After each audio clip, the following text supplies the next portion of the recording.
Heading डालिएगा applications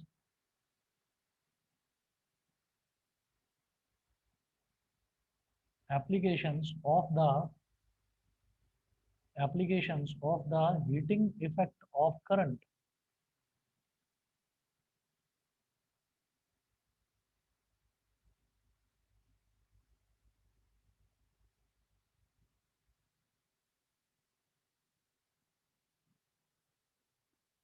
Applications of the heating effect of current. इसमें first लिखेंगे the heating effect of current is utilized in the working of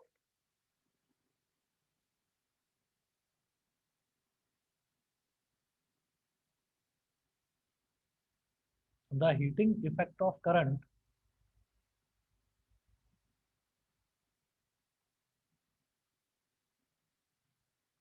the heating effect of current is utilized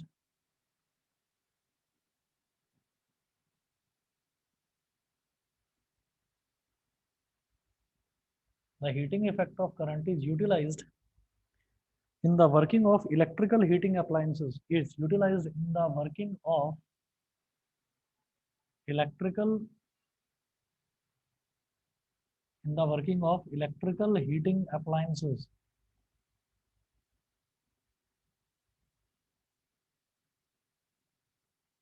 The heating effect of current is utilized in the working of electrical heating appliances such as electric iron, electric kettle,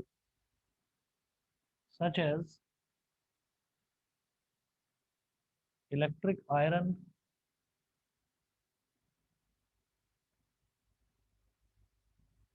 comma, electric kettle, electric iron, comma, electric kettle, comma, electric toaster, electric oven, electric toaster, comma, electric oven, comma, room heaters, water heaters,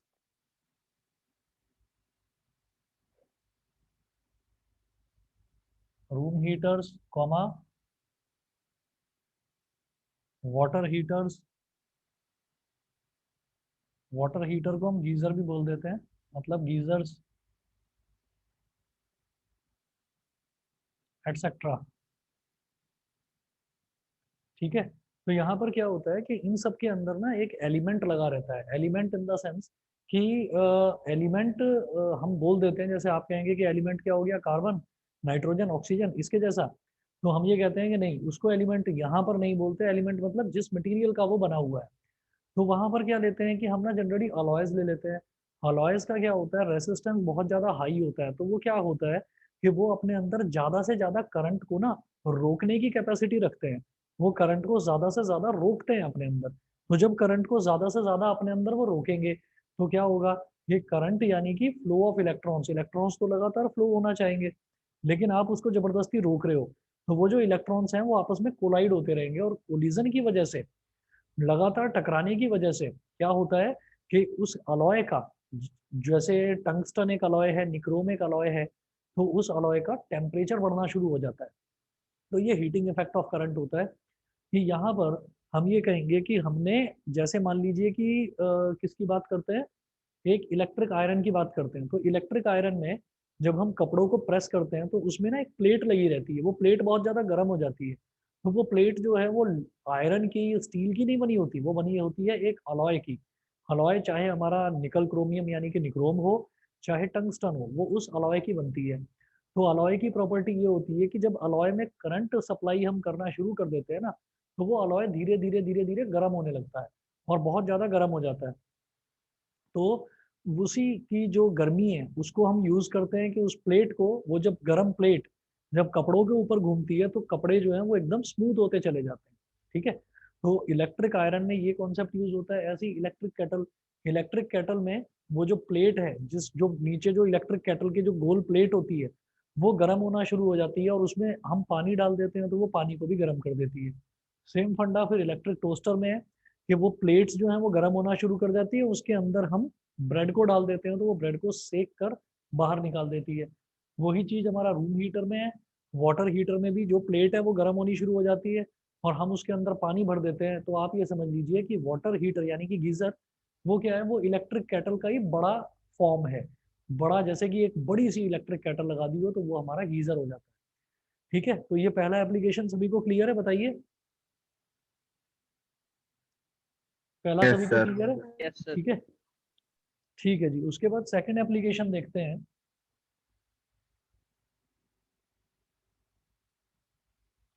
second application है the heating the heating effect of electric current is utilized in electric bulbs.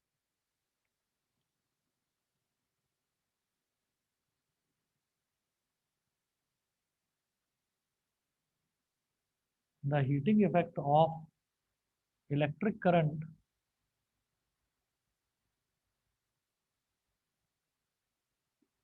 the heating effect of electric current is utilized in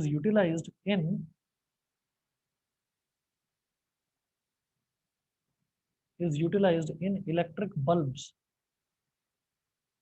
is utilized in electric bulbs for producing light, for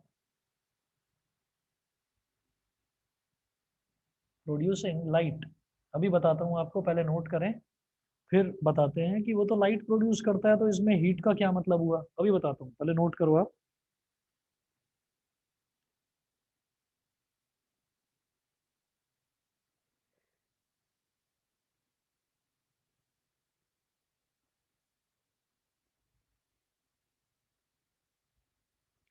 next point इसी में लिखेंगे, tungsten metal is used for making the filaments.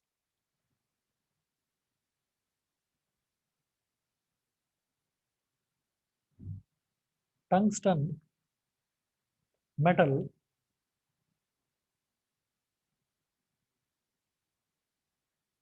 is used for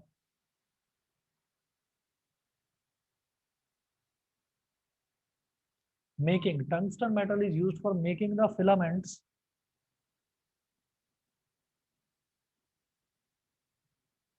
tungsten metal is used for making the filaments of electric bulbs because filaments of electric bulbs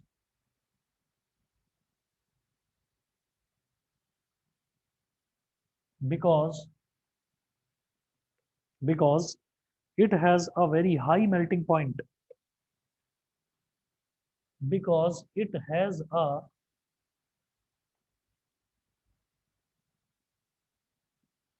very high melting point, because it has a very high melting point। Bracket में लिखेंगे बेटा 3380 degree Celsius.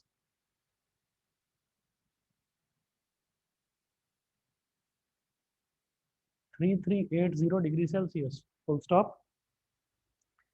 Due to its very high melting point,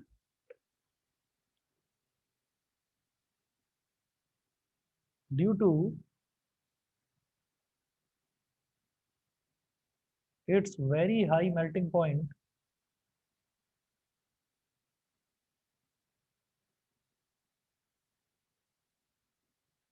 due to its very high melting point, the tungsten filament can be kept. The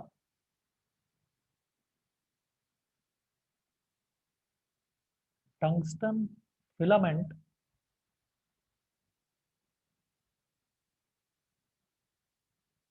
can be kept. The tungsten filament can be kept white hot without melting away. White hot without melting. White hot without melting away।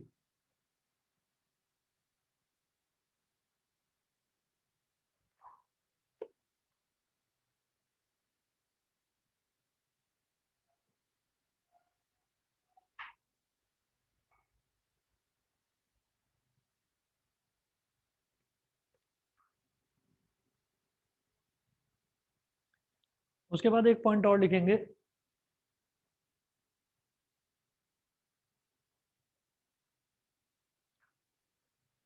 एक point और लिखेंगे, इसमें लिखेंगे if air is present in an electric bulb then the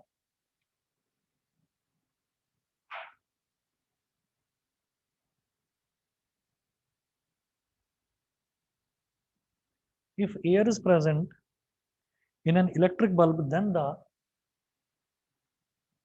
if air is present in an electric bulb then the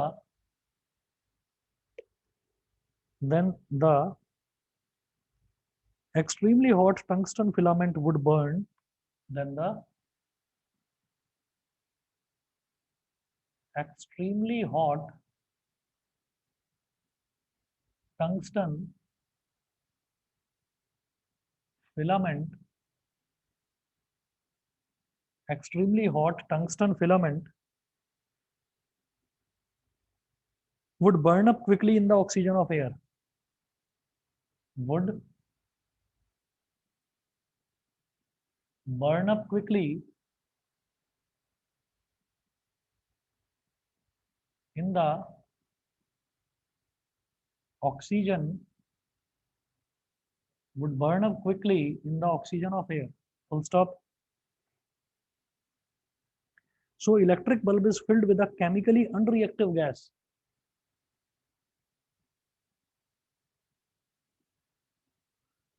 So electric bulb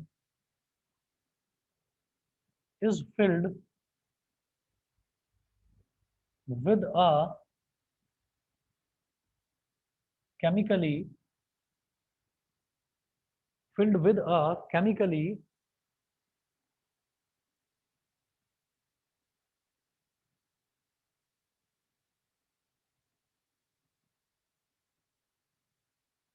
filled with a chemically unreactive gas like argon or nitrogen,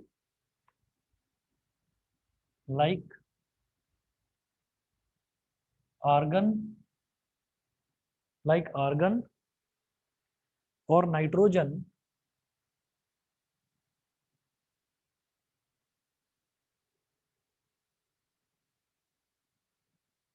like argon or nitrogen, और bracket में लिख रहा हूं और a mixture of both, और a mixture of both,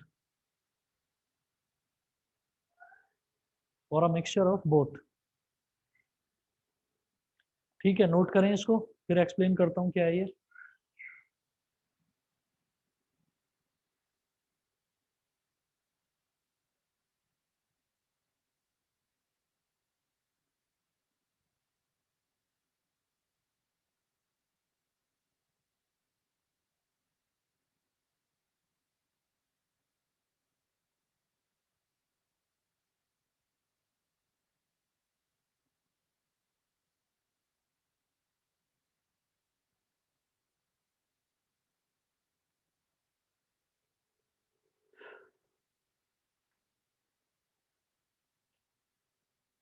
बेटा note कर लिया सभी ने? Yes sir. अच्छा, अब देखिएगा कि जब हम इलेक्ट्रिक बल्ब की बात करते हैं तो इलेक्ट्रिक बल्ब जो है वो कुछ इस तरीके का होता है।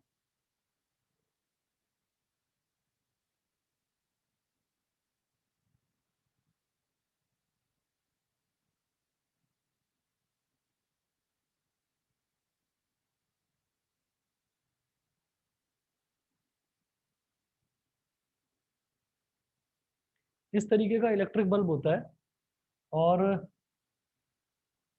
ये तो क्या हो गया, ग्लास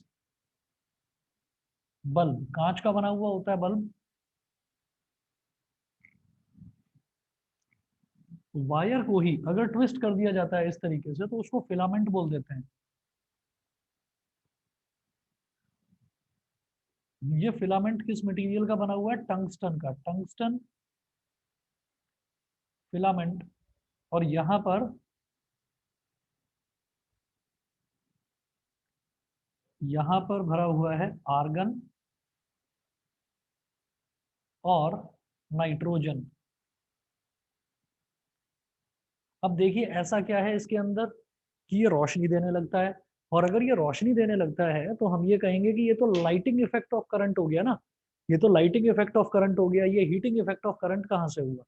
तो उस तरीके से सोचिए कि जैसे कहीं पर भी अगर मान लीजिए मैं कैंडल जलाता हूँ, तो कैंडल जब बर्न करती है, जब कैंडल बर्न करती है तो कैंडल के बर्न करने से होता क्या है कि रोशनी भी तो प्रोड्यूस होती है।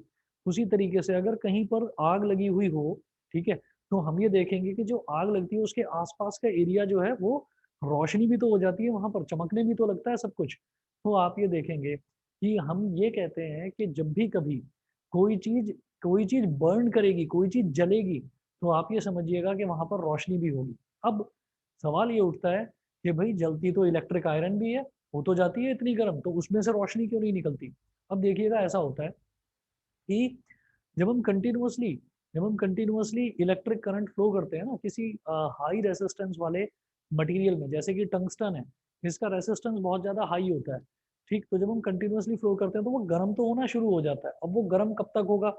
होता जाएगा, होता जाएगा, होता जाएगा, होता जाएगा, कब तक गर्म होता जाएगा? वो तब तक गर्म होता जाएगा जब तक वो अपने मेल्टिंग पॉइंट पर ना पहुंच जाए। उसका मेल्टिंग पॉइंट कितना ज्यादा है आप ये सोचिएगा, उसका मेल्टिंग पॉइंट है 3380 डिग्री सेल्सियस, इतना ज्यादा मेल्टिंग पॉइंट है उसका। ठीक है, तो हम ये कहते हैं कि वाटर कब इवेपोरेट होना शुरू करता है? 100 डिग्री सेल्सियस पर। फिर हम ये कहेंगे कि वैक्स है, वैक्स को अगर आप 5 डिग्री 6 डिग्री, इससे तो कुछ नहीं बिगड़ेगा, 10 डिग्री, 20 डिग्री, 30 डिग्री, आप 40 डिग्री सेल्सियस तक का भी टेम्परेचर देंगे, तो जैसे ह्यूमन बॉडी का नॉर्मल टेम्परेचर होता है 38.5 डिग्री सेल्सियस, अगर आप 40 डिग्री सेल्सियस तक का भी टेम्परेचर देंगे तो वो पिघलेगा नहीं वैक्स। तो वैक्स ऐसा होता है कि 70 डिग्री सेल्सियस या 80 डिग्री सेल्सियस पर वैक्स जो है वो पिघलना शुरू हो जाता है, मेल्ट करना शुरू हो जाता है। ठीक है, तो ये वैक्स की प्रॉपर्टी हो गई।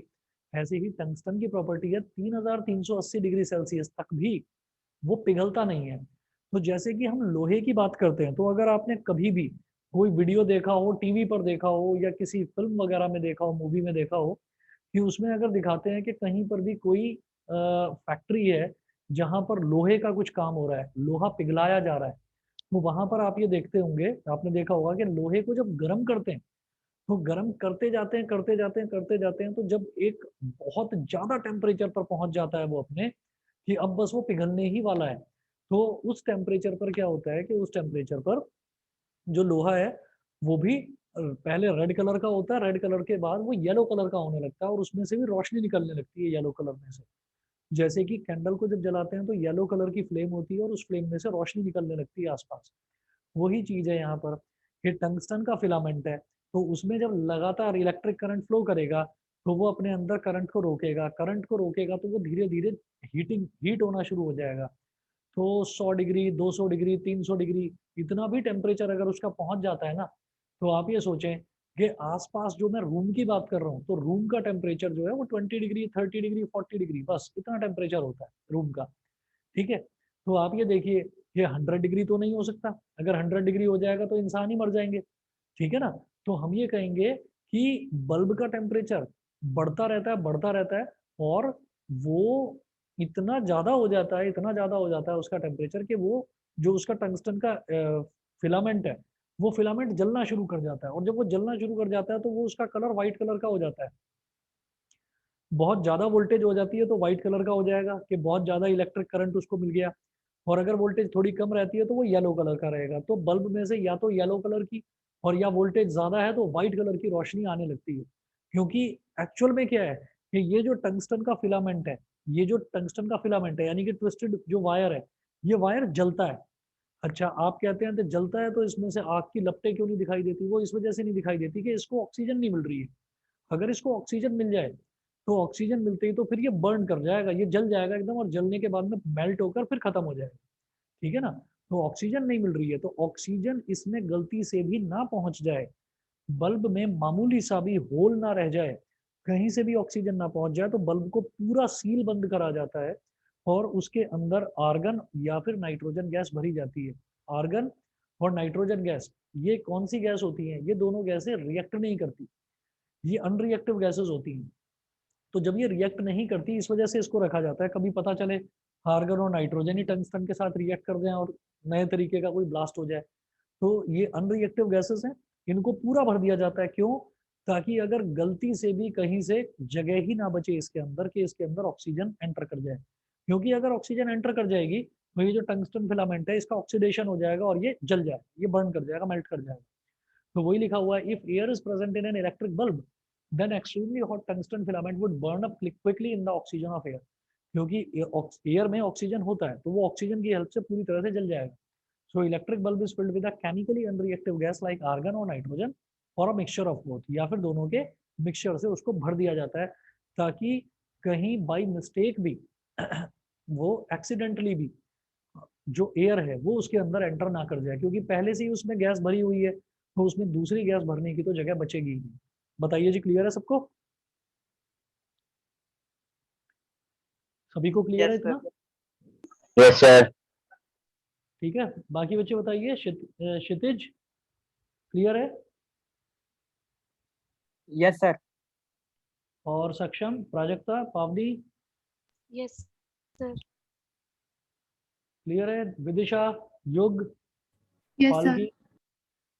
Yes sir. यस ठीक सर। है जी। ये दो एप्लीकेशंस हुए, इसके बाद एक तीसरा एप्लीकेशन भी है, बड़ा इंपॉर्टेंट है।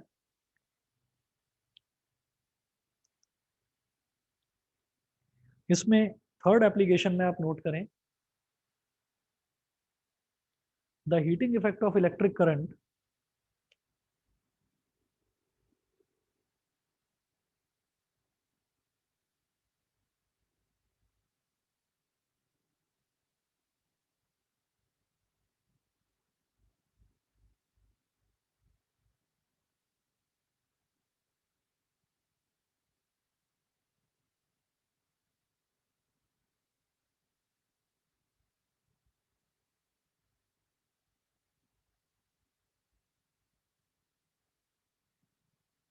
The heating effect of electric current is utilized in electric fuse is utilized in electric the heating effect of electric current is utilized in electric fuse for protecting household wiring or protecting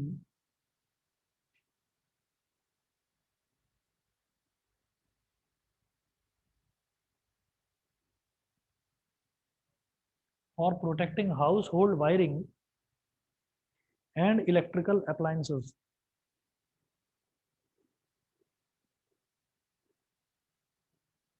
and electrical appliances।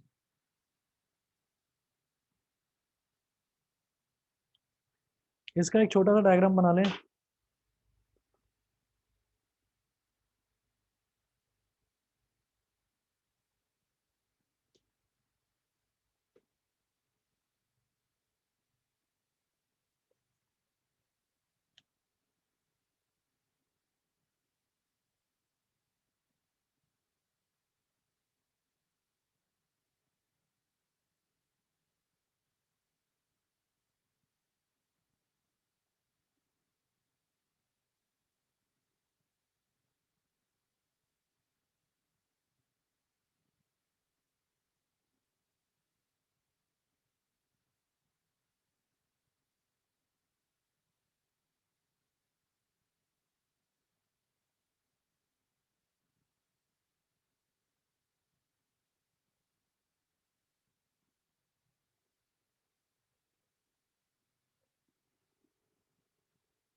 ये diagram बनाइएगा।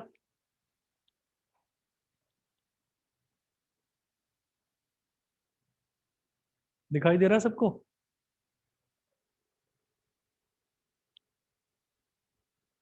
Yes sir. यहाँ पर होता क्या है कि इधर जो है ये मेटल की एक कैप लगाई जाती है, इस तरफ भी मेटल की दूसरी कैप लगाई जाती है, और ये जो बीच में है ना, ये ग्लास की ट्यूब होती है, और इस मेटल की कैप को कनेक्ट करता हुआ और इस मेटल की कैप को कनेक्ट करता हुआ एक पतला सा वायर होता है, जिसको हम बोल देते हैं फ्यूज वायर। और इसको घर का जो कनेक्शन होता है उस कनेक्शन के साथ हमेशा सीरीज में जोड़ा जाता है। अब ये करता क्या है, ये किस तरह से घर के पूरे सर्किट को कभी भी किसी भी तरीके की किसी भी मिसहैपनिंग से बचा लेता है। वो कैसे बचाता है वो मेरे को देखना है। और ये वाला जो है ना इलेक्ट्रिक फ्यूज, बेटा सबने डायग्राम बना लिया है ये? Yes, sir. ठीक है, मैं इसको फिर ठीक है, मैं मैग्नीफाई कर रखा था, मैं हटा रहा हूँ इसको जरा। और मैं दो चार लाइन और लिखवाऊंगा इसमें।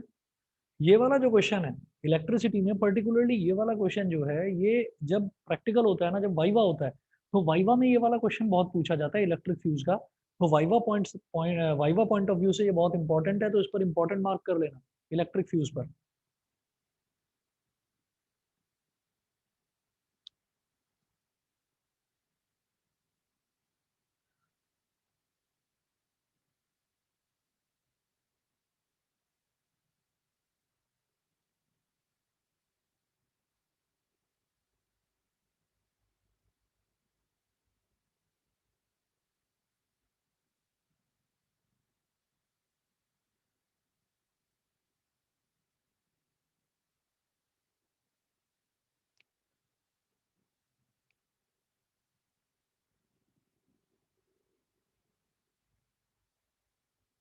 अब यहाँ पर आप नोट करें, अ फ्यूज, इलेक्ट्रिक फ्यूज, हेडिंग डालेंगे इलेक्ट्रिक फ्यूज, या ये जो डायग्राम बनाया इसी के बाद आप लिख दीजिए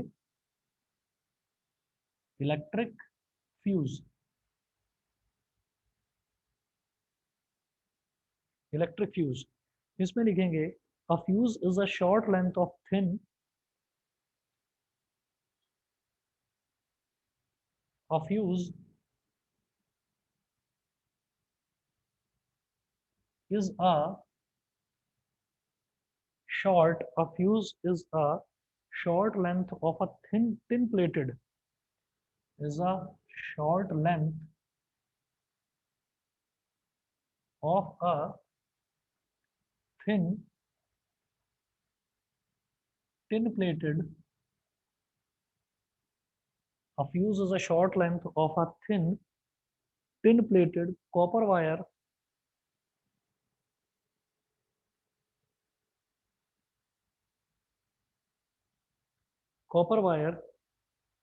having low melting point, having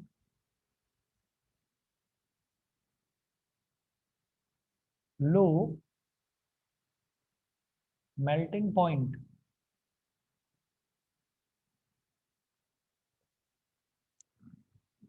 having low melting point. The thin fuse wire has a higher resistance. Next point is that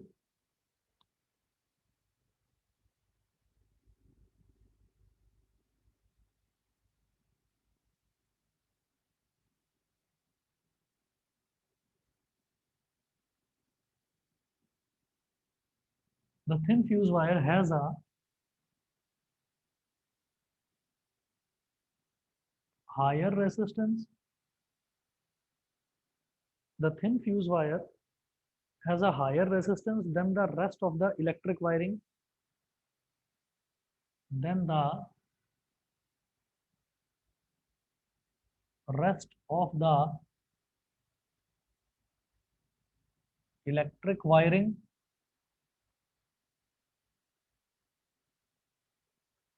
The thin fuse wire has a higher resistance than the rest of the electric wiring in a house.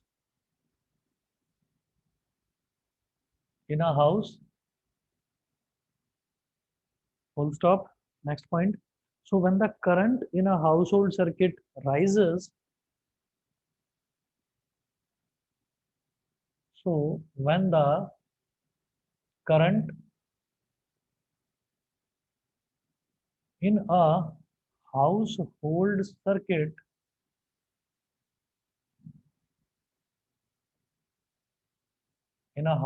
circuit rises too much due to some reason. Too much due to some reason. Too much due to some reason, comma, then the fuse wire gets heated too much.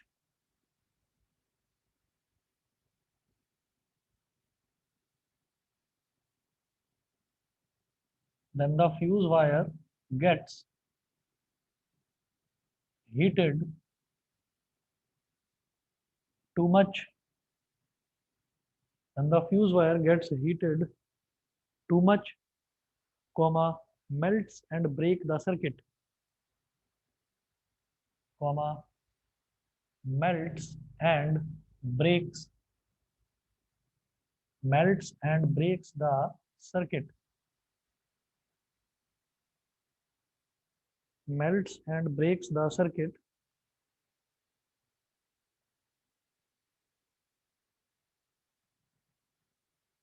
Bracket में लिखें due to which current stops flowing, due to which current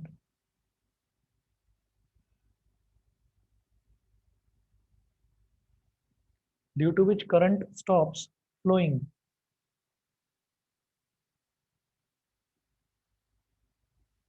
और next line में लिखेंगे this prevents the fire in house,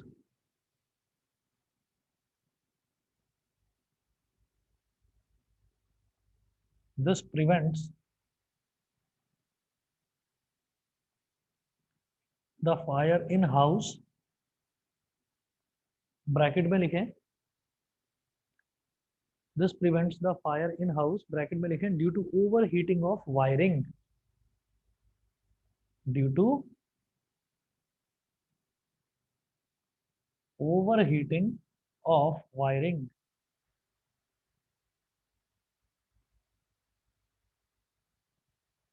Due to overheating of wiring.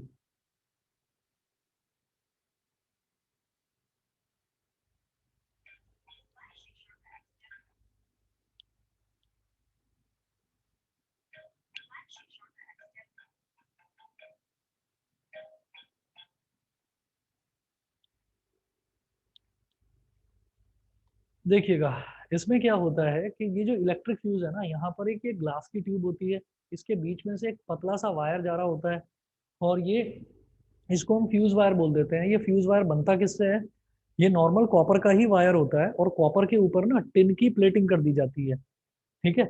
और उसका जो melting point है, melting point बहुत लो होता है, कम होता है मेल्टिंग पॉइंट। मतलब ये है कि अगर टेम्परेचर उसका बढ़ना शुरू होता है तो अगर टेम्परेचर एक पर्टिकुलर लेवल को एक्सीड कर जाता है ना, जितना कि वायरिंग में जो घरों की जो वायरिंग होती है वो उतनी गर्म नहीं होनी चाहिए, तो अगर उससे ज्यादा वायरिंग गर्म होने लगती है तो इलेक्ट्रिक फ्यूज जो है वो मेल्ट कर जाता है, क्योंकि उसका मेल्टिंग पॉइंट बहुत कम होता है। मेल्ट करके वो पिघल जाता है, पिघल जाता है तो मतलब ये समझ लीजिए कि यहाँ से ये पिघल गया, पिघल कर ये टूट गया। जब ये टूट गया तो जब वायर ही बीच में से टूट गया तो करंट फ्लो कैसे करेगा? तो जो घर के सर्किट्स होते हैं, घर के सर्किट्स को आजकल तो आपने देखा होगा, आपने सुना होगा, कहते हैं कि एमसीबी डाउन हो गई। एमसीबी डाउन होने का मतलब ये है मिनिएचर सर्किट ब्रेकर उसको बोलते हैं। मिनिएचर सर्किट ब्रेकर हमारे सिलेबस में नहीं है, होता तो वो भी पढ़ते, लेकिन पहले क्या होता था, मिनिएचर सर्किट ब्रेकर जब तक इन्वेंट नहीं हुआ था तब तक घरों में इलेक्ट्रिक फ्यूज यूज करा जाता था। इलेक्ट्रिक फ्यूज जो है वो क्या होता है कि उसमें एक वायर है, आप ये देखें, अ fuse is a short length of a thin tin plated copper wire having low melting point. एक पतला कॉपर के ऊपर टिन की प्लेटिंग कर दी जाती है, एक पतला वायर होता है जिसका मेल्टिंग पॉइंट बहुत कम होता है। उसके बाद the thin fuse wire has a higher resistance than the rest of electric wiring in a house. हमारे घर के अंदर जो बाकी की जो इलेक्ट्रिक वायरिंग होती है, जो बाकी की इलेक्ट्रिक वायरिंग होती है उसके कंपैरिजन में जो फ्यूज वायर होता है, फ्यूज वायर का रेसिस्टेंस बहुत ज्यादा हाई होता है, हायर होता है उसका। रेसिस्टेंस, ठीक है। तो हम ये कहेंगे कि हायर रेसिस्टेंस से फायदा क्या होता है, बताते हैं अभी।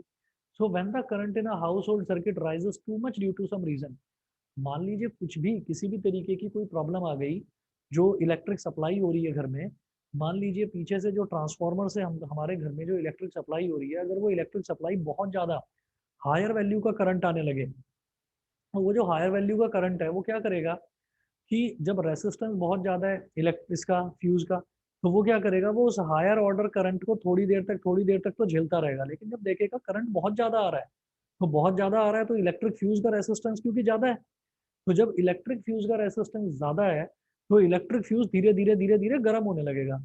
तो इलेक्ट्रिक फ्यूज खुद गर्म हो जाता है ताकि घर की वायरिंग गर्म ना हो पाए। घर की अगर वायरिंग गर्म हो गई, एक पर्टिकुलर लेवल से उसका टेम्परेचर राइज कर गया, तो वो जो वायर है वो जल सकती है।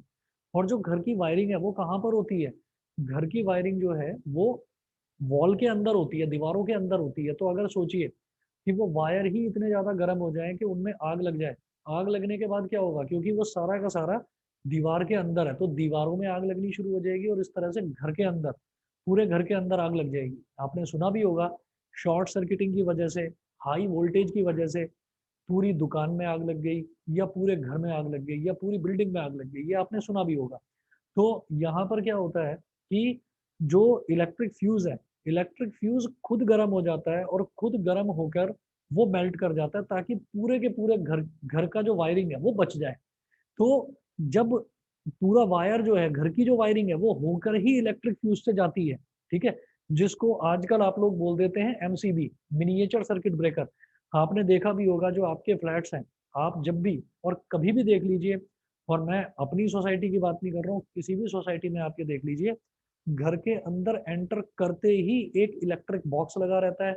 उस इलेक्ट्रिक बॉक्स में जो है वो एमसीबी लगी रहती है बहुत सारी।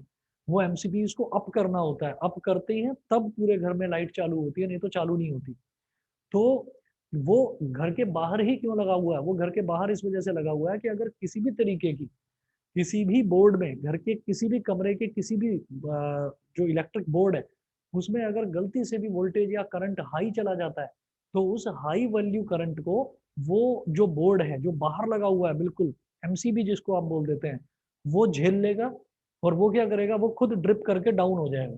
तो पहले क्या होता था, पहले इलेक्ट्रिक फ्यूज यूज होता था, तो इलेक्ट्रिक फ्यूज में जब ये मेल्ट हो जाता था तो फिर इसको हमें चेंज करके नया फ्यूज लगाना पड़ता था। तो इस प्रॉब्लम को दूर करने के लिए, इलेक्ट्रिक फ्यूज मेल्ट ना हो, कि जैसे ही उसका टेम्परेचर डाउन होगा, मतलब अप हो जाएगा, बहुत ज्यादा गर्म हो जाएगा, तो तब क्या होगा कि वो जो एमसीबी के जो स्विचेस लगे हुए हैं वो एकदम से ड्रिप करके नीचे आ जाएंगे, ठीक है। तो इलेक्ट्रिक फ्यूज मेल्ट नहीं करेगा, पहले इलेक्ट्रिक फ्यूज मेल्ट करता था, अब वो मेल्ट नहीं करता, अब उसी को एमसीबी का नाम दे दिया गया है। तो miniature circuit breaker, circuit breaker का मतलब क्या है कि आपने सर्किट को तोड़ दिया, आपने काट दिया बीच में से। तो अगर वायरिंग में करंट ज्यादा जा रहा है तो आपने उसको बीच में से कट कर दिया, ताकि घर के बाकी जो वायर्स हैं, क्योंकि बाकी के जो वायर्स हैं उनका रेसिस्टेंस उतना हाई नहीं है, तो वो तो बेचारे जल ही जाएंगे। तो इसलिए जो भी प्रॉब्लम होती है वो इलेक्ट्रिक फ्यूज तक लिमिटेड रह जाती है, इलेक्ट्रिक फ्यूज खुद बर्न हो जाता है और पूरा का पूरा घर जो है वो बच जाता है। बताइए जी, बाकी सबको समझ में आ गया ये, सभी को क्लियर है इतना? Yes, sir. Yes, sir. बाकी बच्चे भी बता दीजिए। Yes, sir. ठीक है, Yes, sir. तो बेटा ये जो है ना इलेक्ट्रिक फ्यूज, ये इलेक्ट्रिक फ्यूज बहुत इंपॉर्टेंट है, जो बहुत पूछा जाता है, और ये हमारा लास्ट टॉपिक था इस चैप्टर का। और कोई भी बच्चा इसको छोड़े ना, क्योंकि गलती से भी आप लोग लास्ट ईयर का सिलेबस मत देख लेना। लास्ट ईयर का जो सिलेबस था, जो कोविड वाला सिलेबस आया था, उसमें इलेक्ट्रिक फ्यूज को हटा दिया गया था। कोई भी अगर अभी तक, क्योंकि अनाउंस नहीं करा गया है सिलेबस क्या है, जुलाई में अनाउंस करने की बात थी, अभी कुछ दिन पहले जब से ये पता चला है कि आपका बोर्ड का दो पार्ट्स में उसको डिवाइड कर दिया गया, एक आपका एग्जाम दिसंबर में होगा या नवंबर में होगा और दूसरा आपका मार्च या फिर अप्रैल में होगा। तो वो दो पार्ट्स में जो डिवाइड करा गया है उसमें आपका सिलेबस आएगा, तो वो जो सिलेबस है उस सिलेबस में हम देखेंगे इलेक्ट्रिक फ्यूज है या नहीं। लेकिन तब तक हम क्या कर रहे हैं, हमने कोई भी चीज़ नहीं छोड़ी है किसी भी चैप्टर में। आप ये देखिए, फिजिक्स में अभी हमने 4 चैप्टर करे हैं, एक तो ये इलेक्ट्रिसिटी, एक हमने कर लिया है, नहीं नहीं 3 करें, इलेक्ट्रिसिटी हुआ है, एक हुआ है आपका रिफ्लेक्शन ऑफ लाइट और एक हुआ है रिफ्रैक्शन ऑफ लाइट। उसके अलावा जो अगले चैप्टर्स हैं वो मोस्ट प्रोबेबली ये 3 ही होंगे जो मुझे लगता है नवंबर या दिसंबर में जो आपका एग्जाम होगा उसमें इन 3 से ज़्यादा चैप्टर आएंगे नहीं फिजिक्स में, क्योंकि फिजिक्स में टोटल चैप्टर ही 5 है।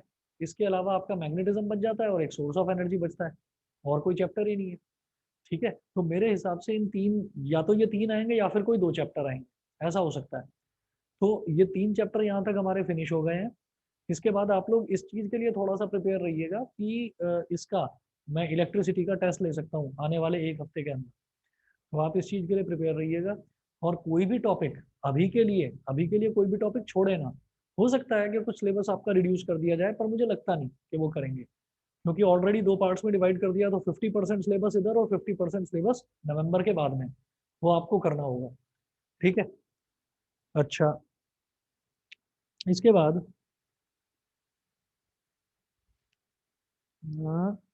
एक क्वेश्चन करवाता हूँ।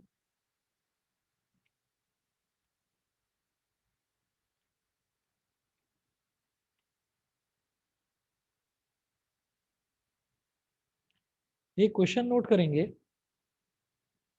The heat produced in a wire of resistance x,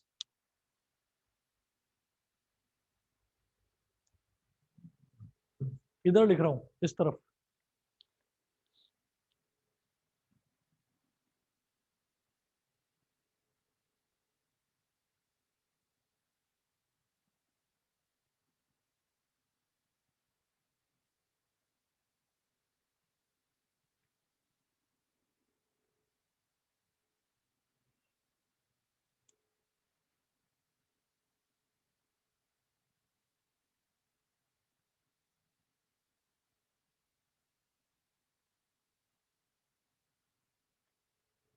the heat produced in a wire of resistance X, the heat produced in a wire of resistance X, in a wire of resistance X, comma, when a current Y flows through it,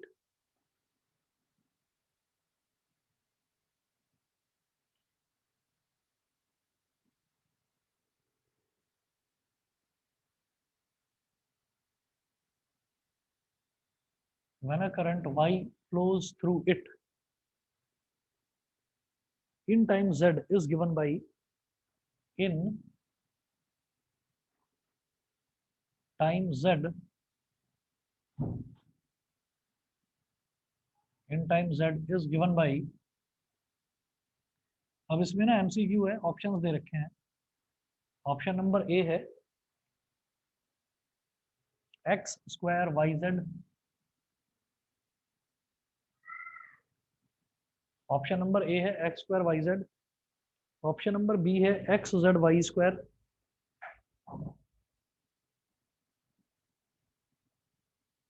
option number C है Y Z square X, और option D है Y Z X. बताएंगे बेटा कौन सा है सही,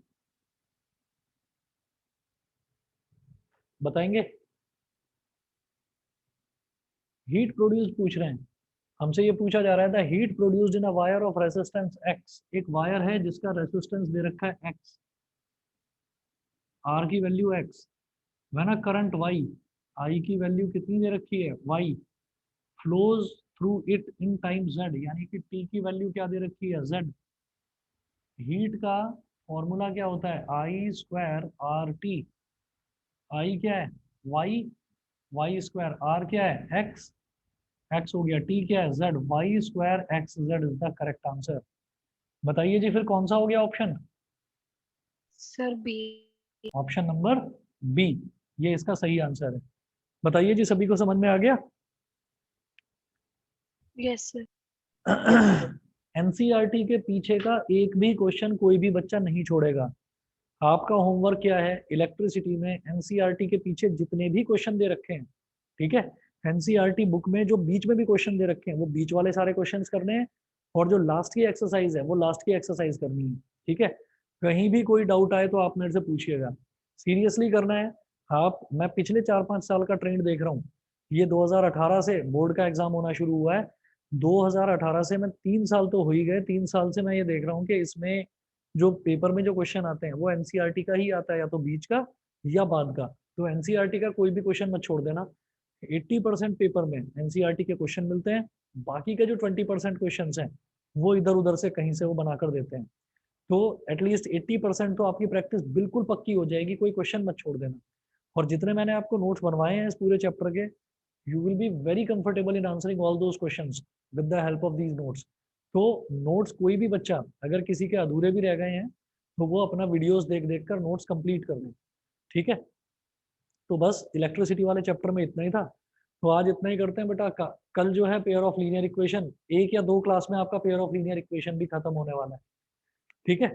तो इसके लिए प्रिपेयर रहिएगा, नेक्स्ट चैप्टर आपका इलेक्ट्रिसिटी का टेस्ट लूंगा मैं, ठीक है। Thank you, sir. Thank you, sir. Thank you, sir. Okay okay.